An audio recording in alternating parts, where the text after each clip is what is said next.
কখনো তার হাতের ছোঁয়ায় ফুটে ওঠেন বল্লাকালী, কখনো জীবন্ত শরীরে রূপ পান শ্যাম সুন্দরী মা। তার তুলির টানে লক্ষ্মীমন্ত হয়ে ওঠেন প্রত্যেক কোণে। তিনি উত্তরবঙ্গের মেকআপ জগতের অন্যতম নাম অর্ক দাস। আপাতত তার পরিচয় উত্তরের ভিঞ্চিতা হিসেবেই।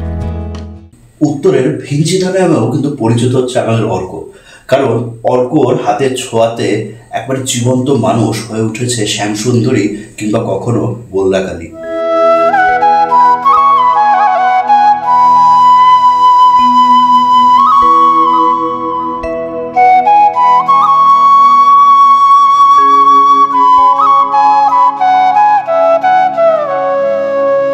কোণে সাজানোর পাশাপাশি প্রস্থেটিক মেকআপে দক্ষ হয়েছেন তিনি। ব্রাইডাল মেকআপ যাকে বলে, এই একই ধরনের মেকআপের মধ্যে আমার মনে হয়েছিল যে একটু অন্যরকম কিছু যদি করা যায়। তো সেখান থেকে বরাবর একটা অ্যাট্রাকশন ছিল। হলিউড কিংবা বলিউডেও আজকাল দেখতে পাওয়া যায় এই প্রস্থেটিক মেকআপগুলো। বিভিন্ন রকম এলিয়েন ফিচার বা কাটা দাগ, স্কার বা পুড়ে যাওয়া, এগুলো তো কখনোই আমাদের হিরো বা হিরোইনদের রিয়েল লাইফে হয় না। আমরা এগুলো মেকআপের মাধ্যমে তৈরি করি। তো সেটা একটা আমার মধ্যে কোশ্চেন মার্ক ছিল, যেগুলো কি করে তৈরি হয় এই অ্যাসিড এফেক্টেড। বা দীপিকা পাডুকোনের একটা খুব সুন্দর মুভি আছে এই অ্যাসিড এফেক্ট নিয়ে। তো এই ছপাক মুভিটা পুরোটা তো প্রস্থেটিক মেকআপের উপরে। বা বলিউড বাদও যদি দেই, আমরা হলিউডে বহু বছর থেকে দেখতে পাচ্ছি বিভিন্ন এলিয়েন মেটেরিয়াল হোক বা বিভিন্ন অন্যান্য যে স্কার মার্ক হোক বা বুলেটের মার্ক হোক, বিভিন্ন কিছু।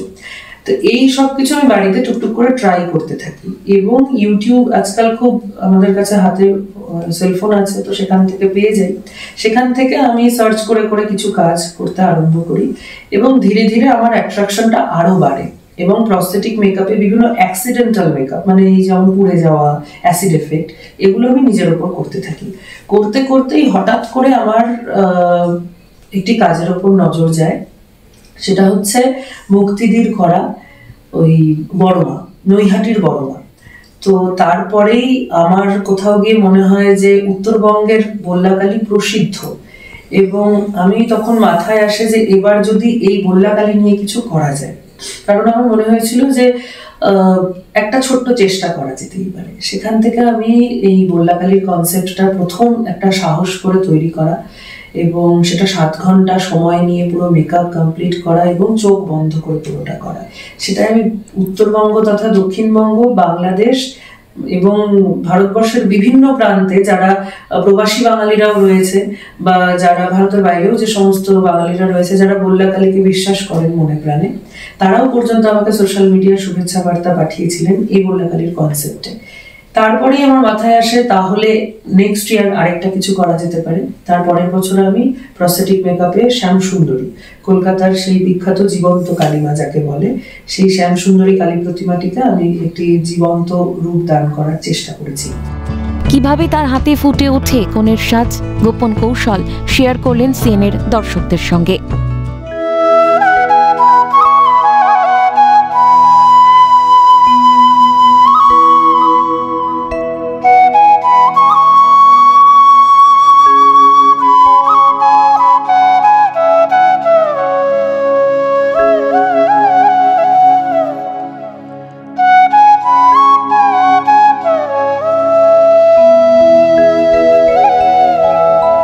আমার ব্রাইডরা বা আমার সঙ্গে যারা কাজ করে তারা প্রত্যেকে জানে আমি একটা শব্দ খুব ব্যবহার করি, সেটা হচ্ছে লক্ষ্মীমন্ত।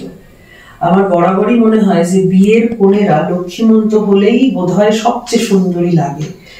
আমাদের প্রথম লক্ষ্য রাখা উচিত প্রত্যেকটা বিয়ের কোণে সাজানোর ক্ষেত্রে তাকে স্নিগ্ধ, শান্ত এবং লক্ষ্মীমন্ত লাগবে।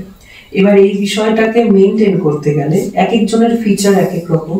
এক একজন ব্রাইড যারা আমার কাছে সাজতে চাইছে তাদের কারো হাইট হয়তো বেশি, কারো কম, কেউ একটু ভারী চেহারার, কেউ হয়তো একেবারে চিপচিপে চেহারার, অথবা কেউ হয়তো কারো চোখের প্যাটার্ন এক এক রকম।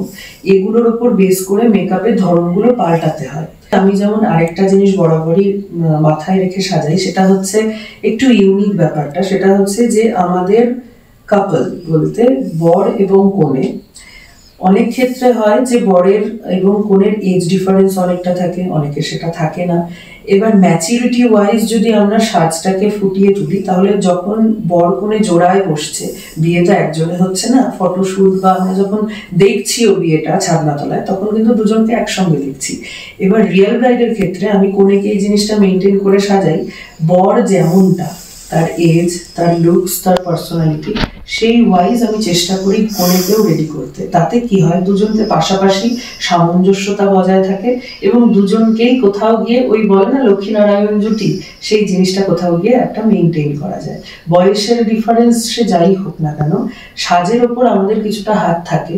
আমরা আজকাল তো অনেক আপডেট হয়ে গেছি, আমরা এখন বরদেরকেও সাজাই। অনেক মেকআপ আর্টিস্ট, আমি নিজেও বহু কাজ করেছি, আমাদের উত্তরবঙ্গেও এটা এখন খুব সহজ হয়ে গেছে। তো আমি সাজসজ্জার ক্ষেত্রে দুটো জিনিস খুব খেয়াল রাখি, যে কখনোই এতটা বেশি সাজিয়ে ফেলবো না যে দেখতে খুব ক্লামজি লাগছে ব্রাইডকে, কিংবা কখনোই এতটাও নেগলেক্ট করবো না কোনো জায়গায় যে রিয়েল ব্রাইড বিষয়টাই থাকছে না। তো পরিপাটি বাংলায় যাকে বলে, সেই পরিপাটিটা যেন দুই তরফের থাকে, যেমন ব্রাইডের তেমন গ্রুমের, বর কনে মিলে যেন পুরো একটা তাদের জুটিটাকে যেন দেখতে খুব সুন্দর দেখায়। আচ্ছা, আমি জানি যে তোমার এখন কিন্তু গন্ডি শুধুমাত্র তুমি উত্তরবঙ্গ হচ্ছে, উত্তরবঙ্গ নয়, কারণ আমি জানি তোমার গন্ডি কিন্তু পেরিয়ে অনেকটা দূরে গিয়ে গেছে। বিশেষ করে আমি দেখেছি এটা যে কলকাতা বিভিন্ন সেলিব্রিটি, বিভিন্ন মডেলদের তুমি সাজাচ্ছ। তো এই যে উত্তরবঙ্গ থেকে ওখানে যাওয়া, সেই জার্নিটা একটু বলবে, আর এখনো পর্যন্ত যাদের তুমি সাজিয়েছো এবং সেখানে কলকাতায় কি কি ধরনের তুমি অনুষ্ঠানে অ্যাটেন্ড করেছো সেগুলো বলবে। আমি উত্তরবঙ্গে ব্রাইড করার পাশাপাশি বেশ কিছু বছর থেকে কলকাতায়ও ব্রাইডালের কাজ পাই, ব্রাইডালের বুকিং পাই। তো বরাবরই আমার মনে হয়েছিল যে কলকাতায় যারা সিরিয়ালে বা বিভিন্ন টালিগঞ্জে টলিউড ইন্ডাস্ট্রিতে যারা রয়েছে, তাদের সঙ্গে যদি কোনোভাবে কাজ করা যায়।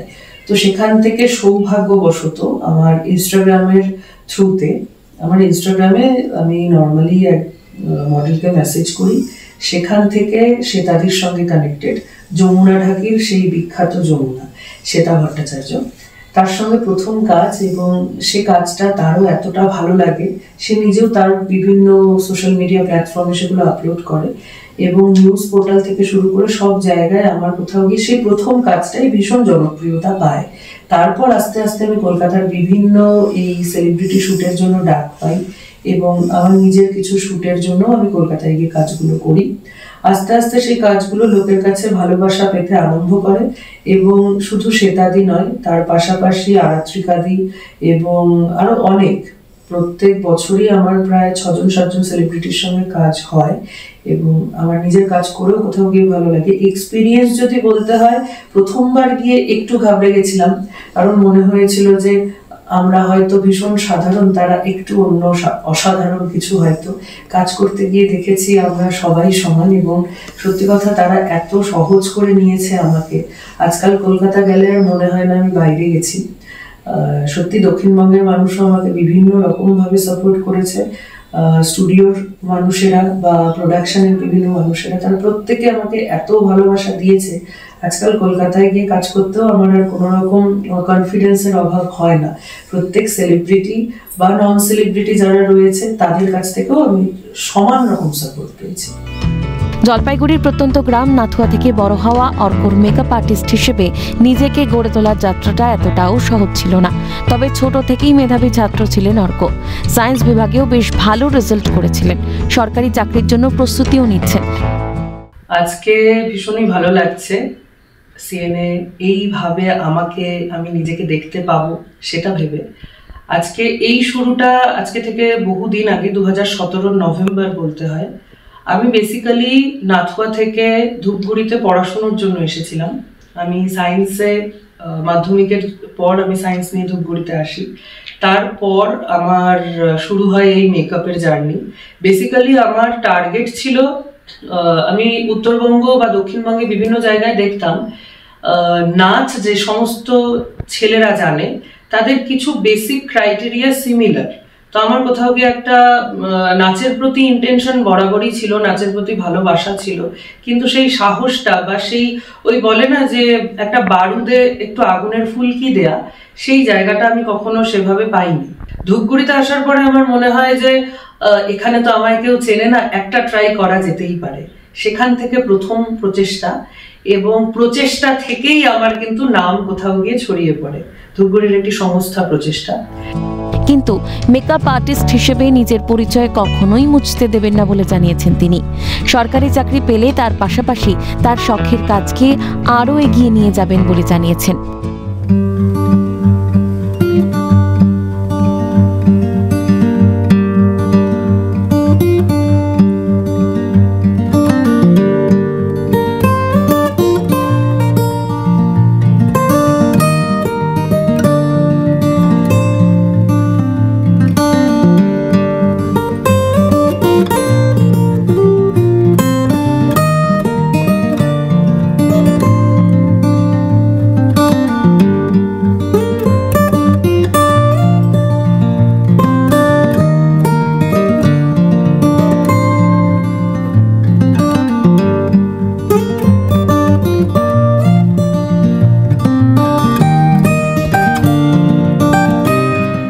থেকে সত্যি পড়াশোনার দিক থেকে আমি কখনো সমস্যার সম্মুখীন হইনি।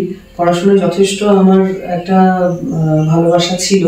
পড়াশোনার পাশাপাশি এই এক্সট্রা ক্যারিকুলাম অ্যাক্টিভিটিগুলো সমানভাবে চলেছে, যার জন্যই আমি সায়েন্সের ব্যাকগ্রাউন্ড এবং এই নাচ গান আবৃত্তি ছবি আঁকা এগুলোকেও একই সঙ্গে ব্যালেন্স করে এসেছি।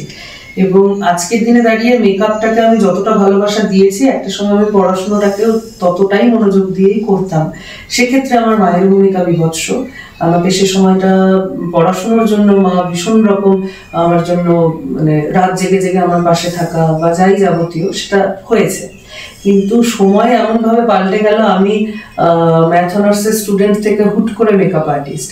তো কিছু কিছু ক্ষেত্রে বিভিন্ন সমস্যারও সম্মুখীন হই, আজকালও হই। অনেকের ক্ষেত্রে ব্যাকগ্রাউন্ড তো এতটা ক্লিয়ার থাকে না, তো সেই জায়গায় হয়তো এরকম প্রশ্নেরও সম্মুখীন হই যে হয়তো কিছু হলো না বলে মেকআপ আর্টিস্ট। ব্যাপারটা একেবারেই তা নয়। মেকআপটাকে আমি ভালোবেসে এই জায়গাটায় আসা, এবং আজকে যে জায়গাটা আমি হোল্ড করছি, আমার ভবিষ্যতে প্ল্যানিং আছে, যদি সবটা সম্ভব হয়, আমার নিজস্ব একাডেমি এবং একাডেমির পাশাপাশি কিছু প্রোডাক্ট নিয়ে নিজের কাজ করা। সেটা নিজস্ব কিছু প্রোডাক্ট নিয়ে নিজের কাজ করার ইচ্ছে আছে। আর রইল বাকি এই অন্য প্রফেশনে ডাইভার্ট হওয়ার বিষয়। যদি সরকারি চাকরি হয়ে যায়, সেক্ষেত্রে আমি বলবো যে মানুষ চাইলে সবটা পারে। আমি আমার বাড়িতে আমার মাকে দেখেছি, বাড়ি সামলে তার ডিউটি সামনে, সে একজন স্বাস্থ্যকর্মী, সেটাকে প্রপার ওয়েতে কমপ্লিট করে আমার বাবার সঙ্গে প্রয়োজনে আমাদের ছোট্ট একটি কাপড়ের দোকান আছে, সেটাতেও সময় দিতে। তো আমার মনে হয় যে যে কোনো মানুষ যদি বাড়িতে মা বাবাকে সেভাবে অবজার্ভ করে যে তার বাবা কিভাবে সমস্তটা সামলাচ্ছে বা তার মা কি করে একইভাবে 10টা কাজ এক হাতে সামলাচ্ছে, সে বাড়ির ছেলেমেয়েরাও সেটা সামলানো শিখে যায়। তো আমার কাছে এই জিনিসটা খুব ক্লিয়ার। হয়তো আমি যদি অন্য কোনো ব্যাকগ্রাউন্ডে আজকে মেকআপের পাশাপাশি যদি আমার কোনো সরকারি চাকরি হয়ে যায়, সেক্ষেত্রেও আমি মেকআপটাকে ছাড়ছি না। মেকআপের মতো চলছে। সরকারি চাকরি তখন হয়তো টাইম শিডিউল, আমি হয়তো একদিনে এখন 2টো করে ব্রাইট করি, যে টাইম শিডিউলটা, তখন হয়তো আমাকে টাইম শিডিউলটা চেঞ্জ করে নিয়ে হয়তো 1টা করে ব্রাইট করতে হবে। কিন্তু শনি রবিবার করে তো বিভিন্ন যত সরকারি চাকরিই হোক, কিছু না কিছু ছুটির দিন তো রয়েছে। সেখান থেকে আমার ক্লাস যেহেতু ছুটির দিনে চলে, শনি রবিবার করে চলে, আমার একাডেমি একইভাবে চলবে। আমি যদি ডেমনস্ট্রেশনের বিষয়গুলো, লোকের কাছে আমার কাজগুলোকে তুলে ধরার বিষয় হয়, আমি রবিবার করে তুলে ধরতে পারবো। তো আশা করছি কোনো রকম সমস্যা হবে না। তার শিল্পী সত্তা শুধুমাত্র যে জলপাইগুড়িতেই সীমাবদ্ধ এমনটা নয়, বাংলার জনপ্রিয় অভিনেত্রীদের সঙ্গেও কাজ করেছেন অর্ক। নিজের ছাত্রীদের নিখুঁতভাবে যেমন কাজ শেখান, তেমনই বিভিন্ন সময় পিছিয়ে পড়া ছাত্রীদের পাশে দাঁড়িয়ে এগিয়ে যেতে সাহায্যও করেন তিনি। এই যে নাচের ব্যাকগ্রাউন্ড থেকে আমার উঠে আসা, নাচের সময়ও মোরাল সাপোর্ট বা আর্থিক দিক থেকে সাপোর্ট, সে সময়ও আর্থিকাদি করেছে, মেকআপের ক্ষেত্রেও করেছে। আমি সবার সামনে তুলে ধরছি, আমার প্রথম মেকআপ করতে যাওয়া একটা সবুজ রঙের ক্যারি ব্যাগ হাতে। আজকের দিনে দাঁড়িয়ে মেকআপ ট্রলি আছে, মেকআপের বিভিন্ন রকম ইকুইপমেন্টস আছে, কিন্তু সে সময়টা একটা সবুজ রঙের পলিথিন আমার হাতে নিয়ে কাজ করতে যাওয়া। তো সেই জায়গাটায় এত একটা এক্সপেন্সিভ প্রফেশন, ইনভেস্টমেন্টের প্রফেশন, সেখানে যখন একটা নিডি ফ্যামিলির একটি মেয়ে বা একটি ছেলে কাজ করতে চাইছে, কিন্তু সে আর্থিকভাবে কোনোভাবে পিছিয়ে পড়ছে হয়তো নানা কারণে, সেই জায়গাটায় আমার মনে হয় যে যদি আমি আমার তরফ থেকে কিছুটা সাপোর্ট করতে পারি, এবং আমি আমার ক্লাসেও এই জিনিসটা মেনটেন করি যে বরাবর দেখে আসি যে একাডেমির বিভিন্ন জায়গায় যারা একটু ভালো স্টুডেন্ট তাদের প্রতি প্রত্যেকের একটা নজর অটোমেটিক্যালি পড়ে যায়, কিন্তু যারা একটু পিছিয়ে পড়া তারা কোথাও গিয়ে পেছন বেঞ্চের দিকে ওই পেছনের তালিকাতেই থেকে যায়। আমার ক্লাসে বা আমার কোর্সে এই জিনিসটা আমি বরাবর মাথায় রেখে ক্লাস করাই, সবাই ইকুয়াল আমার কাছে, প্রত্যেকে সমান।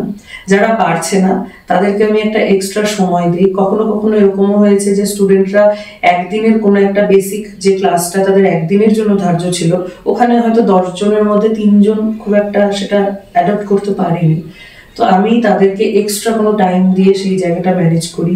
বা হয়তো কোনো জায়গায় তাদের বিভিন্ন রকম সমস্যার জন্য তারা সেটা ম্যানেজ করতে পারছে না, তাদেরকেও এক্সট্রা সাপোর্ট করার আমি চেষ্টা করি। মানুষের জন্য কতটা সেটা গ্রহণযোগ্য হবে, কারণ একজন ছেলের পক্ষে সাজগোজ বলতে অনেক কিছু ম্যাটার করে। তো সেই জায়গা থেকে আমার বাবা মায়ের একটা ভয় ছিল, এবং বাবার একটু ভয় বলতে বেশ আতঙ্ক কাজ করতো। আমি প্রথম কাজে বেরোতাম বাবাকে না জানিয়ে। তারপর মা কোথাও গিয়ে একটা সাইলেন্ট সাপোর্টার ছিল। আমাদের নিম্ন মধ্যবিত্ত ফ্যামিলিগুলোতে মায়েরা ঠিক যেরকমটা হয়, মুখ বন্ধ করে কোথাও গিয়ে হয়তো সেই সাপোর্টটা চোখ দিয়ে বুঝিয়ে দিত যে আমি আছি। তো সেই ধরনের সাপোর্ট সিস্টেম পেয়ে, এবং ধূপগুড়িতে বেশ কিছু নাম আছে যে নামগুলোকে আমি আজকে সত্যি তুলে ধরতে চাইছি।